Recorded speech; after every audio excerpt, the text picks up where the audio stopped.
मुख्यमंत्री फडणवीसांनी शेतकऱ्यांकडून कांदा 12 रुपये 35 पैशाला विकत घेण्याची घोषणा केल्यानंतर शेतकऱ्यांनी याला विरोध दर्शवला। कांद्याला किलो मागे 15 ते 17 रुपये खर्च येत असून ही सरकारने शेतकऱ्यांची केलेली चेष्टा असल्याचं मत शेतकऱ्यांनी व्यक्त केलं आहे।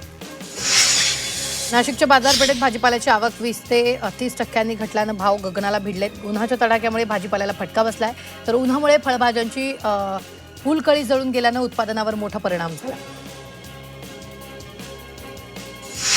सोलापूरमधील करमाळा तालुक्यात केळी लागवडीबाबत शेतकऱ्यांमध्ये अनास्था पाहायला मिळाली। यंदा केळीच्या क्षेत्रात मोठी घट झाली आहे। चालू हंगामात केळीचं क्षेत्र 3204 हेक्टरनं घटलं। गेल्या वर्षीच्या तुलनेत ही मोठी घट मानली जाते। यंदा केवळ 20,768 हेक्टरवरच केळीची लागवड झाली आहे। पुण्यातील जुन्नर आंबेगाव शिरूरमधील केळी उत्पादक शेतकऱ्यांना मोठा फटका बसलाय। केळीची निर्यात ठप्प झाल्यानं केळीचे बाजारभाव गडगडल्यानं केळी उत्पादक शेतकरी मोठ्या संकटात सापडलेत, तर वाढत्या तापमानामुळे केळीवर डाग चट्टे पडून केळी खराब झाली, त्यामुळे शेतकऱ्यांचं मोठं नुकसान झालंय।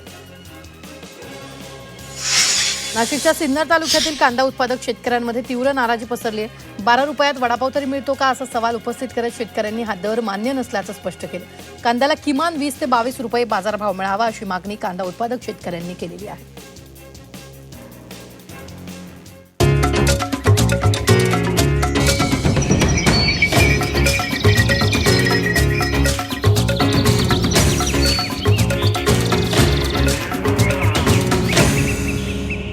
पीक पाणी पॉवर्ड बाय नेचर केअर फर्टिलायझर्सचे ग्रीन हार्वेस्ट स्पेशल नैसर्गिक पेंडीयुक्त सेंद्रिय खत।